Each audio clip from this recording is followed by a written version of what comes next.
Saya Puja Wirami sebagai pemateri pertama akan menampilkan proposal ini, di mana saya membahas tentang latar belakang, di mana latar belakang ini yaitu perekonomian di Indonesia saat ini mulai membaik.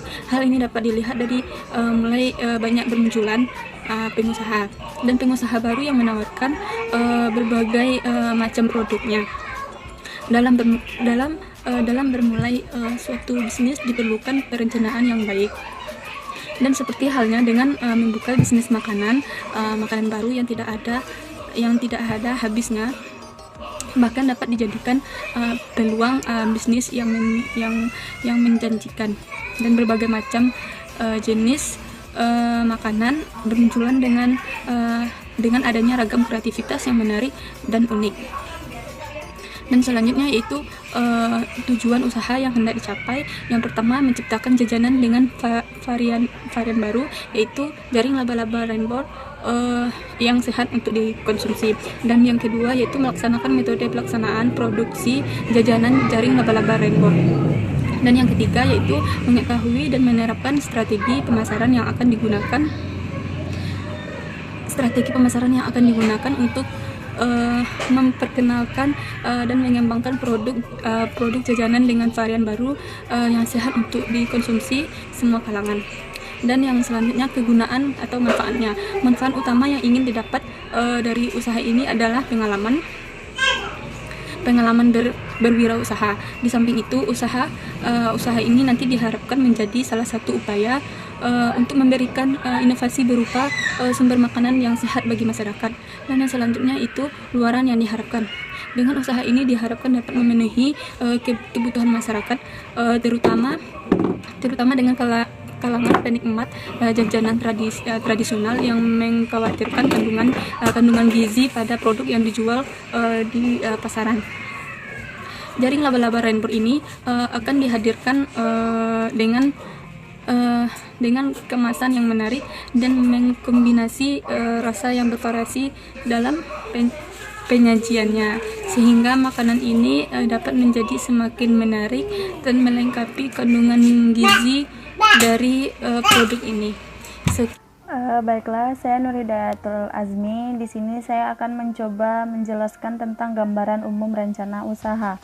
Usaha ini kami pilih karena banyaknya yang terjadi pada sebagian kalangan masyarakat yang merasa ragu dalam pemilihan jajanan yang mengandung protein, sehingga seringkali masyarakat mengalihkan pilihan kepada produk yang belum terbukti kandungan gizinya. Alternatif yang kami berikan ini juga sangat mudah dalam produksi, sehingga tidak memakan waktu yang lama, sehingga kami dapat fokus pada proses promosi dan pemasaran produk. Langkah-langkah yang kami tempuh dalam pengelolaan produksi ini antara lain, yang pertama yaitu ada desain produk. Untuk kemasan produk, kami memilih menggunakan plastik transparan dengan ketebalan yang sesuai dengan produk yang kami ciptakan. Selain menjaga kehigienisan, plastik ini juga membuat tampilan lebih menarik dan lebih praktis. Dan untuk meningkatkan kualitas outputnya, kami juga memberikan berbagai varian rasa. Yang kedua yaitu ada pertimbangan penentuan lokasi usaha. Nah, lokasi yang kami pilih di sini yaitu sekolah-sekolah yang dekat dengan lingkungan kampus STKIP PGRI Sumatera Barat dan pemungkinan kos-kosan mahasiswa. Dengan pertimbangan lokasi tersebut dekat dengan konsumen yang kami tuju tentunya. Hal ini dikarenakan konsumen utama yang kami bidik di sini yaitu ada anak-anak sekolahan, mahasiswa, dan masyarakat sekitar yang banyak merasa ragu terhadap jajanan tradisional yang dijual di pasaran. Sekianlah penyampaian dari saya ucapkan terima kasih. Rencana produksi.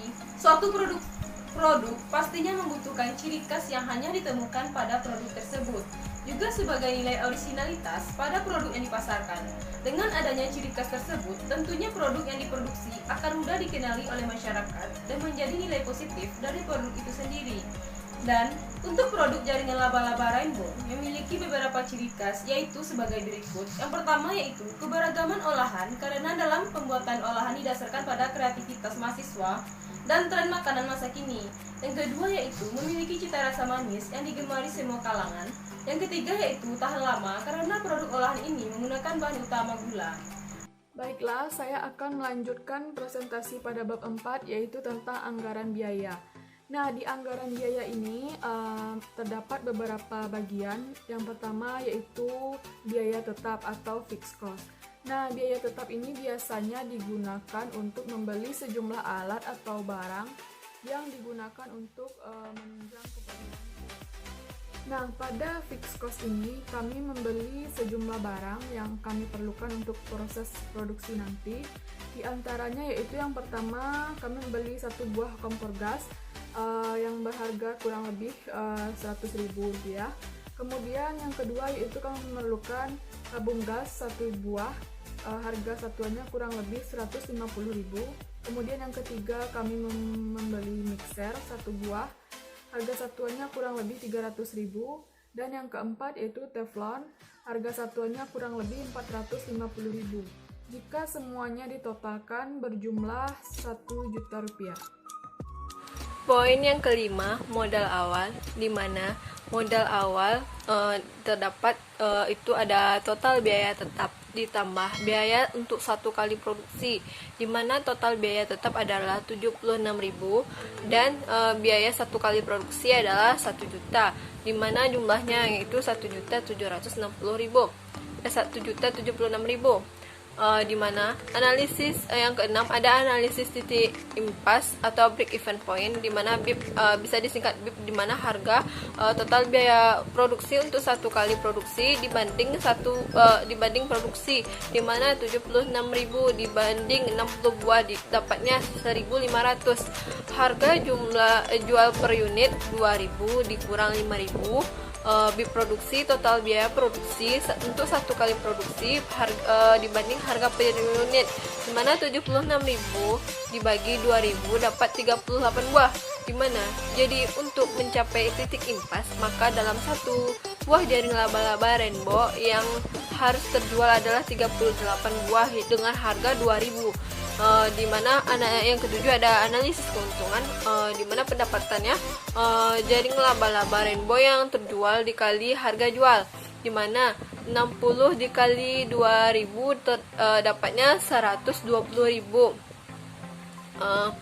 Total biaya produksi dalam satu kali produksi adalah Rp76.000. Keuntungannya di mana pendapatan dikurang total biaya produksi berarti Rp120.000 dikurang Rp76.000 jadi Rp44.000, di mana keuntungan yang terjual dengan 60 buah jaring laba-laba yaitu Rp44.000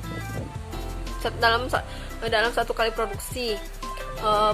Di mana yang ke-8 pengembalian modal, total biaya produksi dibagi laba usaha 1 juta dibagi 44.000 jadi 8 kali produksi. Jadi modal akan kembali dalam jangka waktu 8 kali produksi. Sekian dari hasil presentasi dari kelompok kami. Saya ucapkan wassalamualaikum warahmatullahi wabarakatuh.